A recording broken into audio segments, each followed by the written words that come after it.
All right, so I got the new Edge Mustang up on the quick jacks. It's first time doing it on the quick jacks. It was a little harder than I thought it was going to be, but we're able to get it up there. I think we should be able to do the transmission swap that way. Second and third gear on this thing just grinds. There's nothing I can do. It really kills the drivability when you want to row gears. So I got another TR3560 we're going to put in it and swap it out. Let's get underneath and see what we're working with.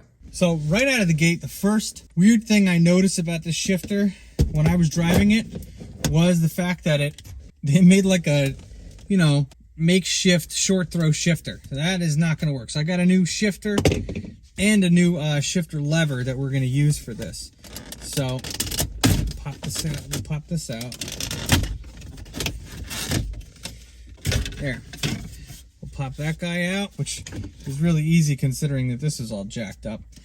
Then we're going to take this off, and there's 4 bolts that hold the whole housing together. So all this has to come out, and this is going to get replaced with a better one. All right, that's out pretty easily. There. It's probably glued in there pretty good. Actually, yeah, it is glued in there good, but we'll take the shifter cup out with it. I'm going to get a bag for it so the transmission fluid doesn't go anywhere. Okay, so with all that out, there isn't really much else for us to have to do inside of this thing. So let's go ahead and get working on taking the rest of the transmission apart. We are going to disconnecting, not removing the starter, but disconnecting it. So I'm just gonna remove the old negative battery terminal so I don't get zippity zapped. Okay, so this is the part that won't apply to you if you have factory exhaust. This is not factory. It was welded on, and it looks like they welded it together pretty good. There's no exhaust leaks on the car. The only downside is, in order to take the exhaust off, yeah, I got these 2 bolts there on that side, but there's nothing getting it off here. So outside of taking the manifold, the headers off, our long tubes off, I might have to just cut these. I don't know. I'm going to take a look and see what else we got to do. While we're here, we got to disconnect the sensors as well that are there all the way up, and then we got to disconnect the drive shaft as well while we're here. Taking the exhaust off makes this job a heck of a lot easier, especially removing this X pipe here, because you're going to be dropping the transmission basically right down on top of it. I might as well just drain the transmission fluid while I'm here. So take a 3-inch drive ratchet on the bottom, let her drain. Yeah, that smells. It's a lot. A lot of fluid. Let it burp. Let it burp. That's a lot of fluid. That's going to make it a lot easier to take out too, because we're not going to get covered in that crap, and it's going to lighten the transmission up to pull it out. So not what I had in mind, but I ended up just cutting them there, and I'll get a coupling to put those 2 together.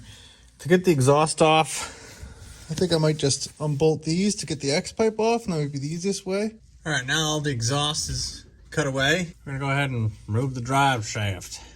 4 bolts, 12 point. Takes a decent amount of effort to crack them off, but once you crack them, you rack them. Now we got a heck of a lot more room to work with. I'd take a glove or whatever and just stick it over the end of that just so it doesn't leak out, because we are going to tip it back a little bit to get to the bell housing bolts.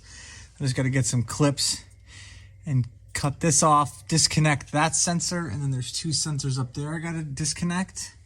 And then we should be able to lower it down off of these just a hair till we can get to the bell housing bolts better. Next, I'm going to stick a pry bar in here, and then I'll just wiggle this guy out. Once you push it back, you can push that up to disconnect the clutch cable. Disconnected, move it out. And the clutch cable is disconnected, but you still got to remove this clip back here to pull it through. And it's gone. Thank God I found that. Probably should have had my hand over it. The clutch cable is relatively new, which is good. Next, I kind of want to remove this here. I think that'll be easier to get the jack underneath.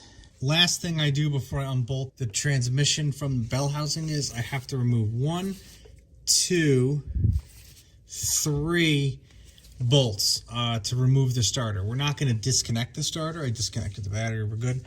We're just going to leave it there, but I have to unbolt it. So this one's easy to get to. The other 2 I'll have to like snake through here with some ratchet extensions, and I'll show you how I do that. So look, this looks a lot more complicated than it actually is. But it works. So I was able to get this started from the top with a wrench, but I couldn't really go too far. But I have a ratchet and like a shit ton of extensions, and I'm just turning and burning slowly. You can see where we're getting there. It's hard to do it on camera, but I got a whole bunch of ratchet extensions.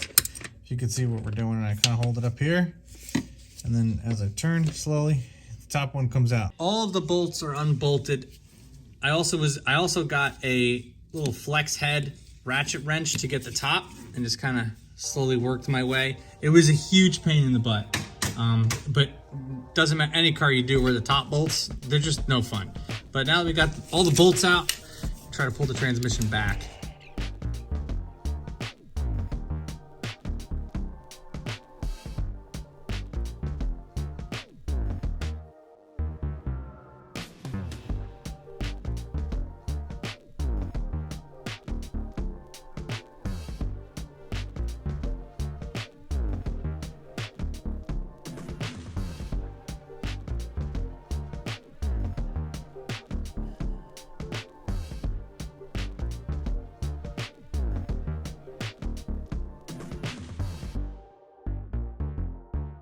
All right, so with the transmission out, the old one, the other throwout bearing isn't terrible, but I got a nice shiny new one from our boys down at O'Reilly's in Mechanicville, 80 North Central Ave. If you guys need car parts, call him up, ask for Terry, tell him I sent you. He's great, get your parts in a day or two for most makes and models, especially Fords. So go ahead and throw this guy on and put on the new tranny.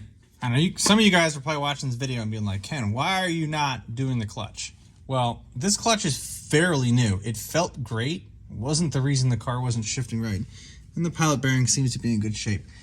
The only weird thing that I noticed about this car is the block has a crack in it right there, and the whole thing is chipped off. So these two bolt holes are basically not usable, but all the other ones are.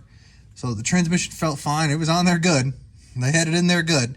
I'm definitely going to get new bolts though for the bell housing, because I don't want to strip threads, and those ones, the bolts themselves are pretty beat up. Let's get cracking on getting the transmission ready to go back in.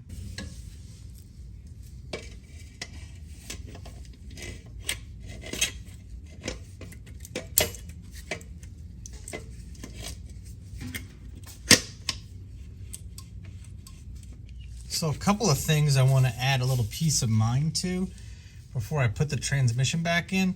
This side, getting this dowel off was very, very tough. So what I'm going to do is I'm actually going to take some sandpaper and shave the outside of this, because it's gouged up pretty bad. And that should make it smoother to get the transmission bell housing back on. I'm going to do the same thing to that side, not a lot, just a little bit with some sandpaper, just so I can get the transmission bolted back on a lot easier, because it was definitely hard to come out, and that was why. So very, very light sanding with the Dremel tool, and I really rounded it out and smoothed it out. It's going to go on. You'll probably put a little bit of grease there so it goes on and off easier next time, because that was tough. I mean, they didn't have any anti-seize on it or anything, so. If you're looking for a great way to support our channel, check out lowboostfilms.com. Not only does this support the channel, but you'll look great while you do it as well. We have a great selection of different types of apparel and merchandise that you guys can buy. I also have a selection of car parts and tools that we've reviewed on the channel that we know work well for sale on there as well at a good price, so make sure you check it out. When you're working on the car like this, I couldn't get the transmission jack and the transmission out at the same time because I'm not on a lift. So I had to pull it in with cardboard and lift it onto the transmission jack. So I used a ratchet strap just to get it on there, and now I'm jacking it up. I did remove the O2 sensors. That made it a little easier. And now I'm just going to kind of slowly work my way in. This does have chains normally, but I left the chains in my dad's shop. So I'm just going to use the ratchet straps, and we're going to slowly lift it up and put it in. So it was very tricky getting in, specifically because I have long tubes and the transmission was hitting. So I jacked up the front of it just a hair to pull to kind of rotate the engine down, like literally half an inch. And then I was able to sneak the input shaft in past it. Now we're just kind of, you know, using these here to rotate it back to get it perfectly flush so we can bolt it straight in, which will be perfect. The driver side top bolt is the worst.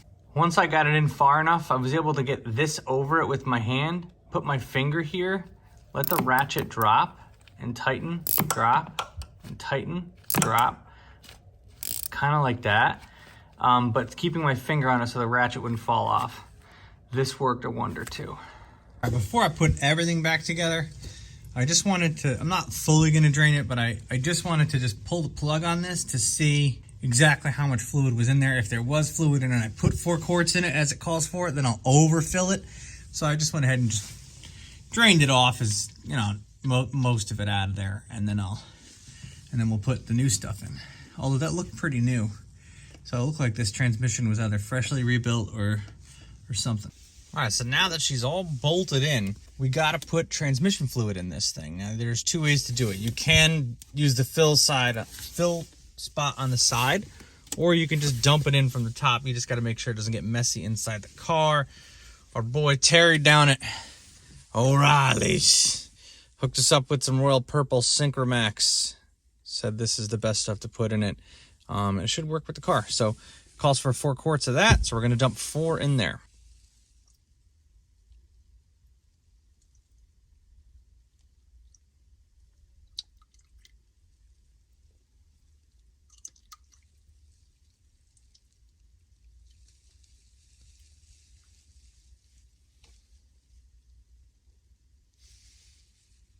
All right, next, I don't know why the light's doing that.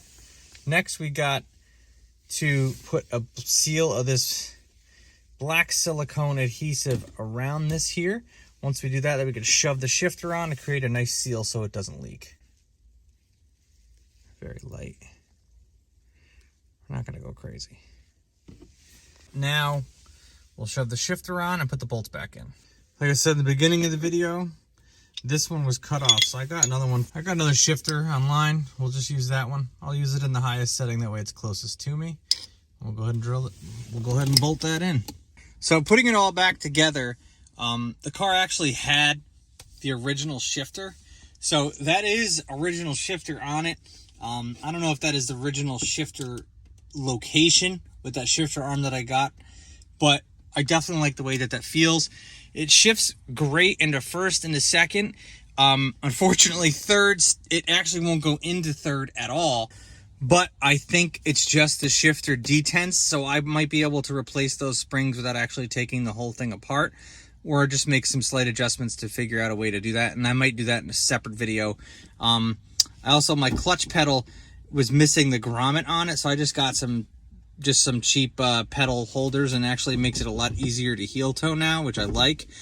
So make sure to stick around, because we're going to be doing more videos on this as we prepare to take it to our drift event. We're definitely drifting with it like this. Some other things I'm doing to the car to get ready for the drift event is I put the old wheels off of the factory 5 with some new cheapo tires on the back of this, because these XXR wheels in the back are like 10.5 and they're like 295 wide. Definitely not going to be good to break the tires loose with drifting with this. So those are 245s and they're really cheap tires, so they should be able to break the rear end loose a heck of a lot easier. So we're super close to getting this thing ready to go.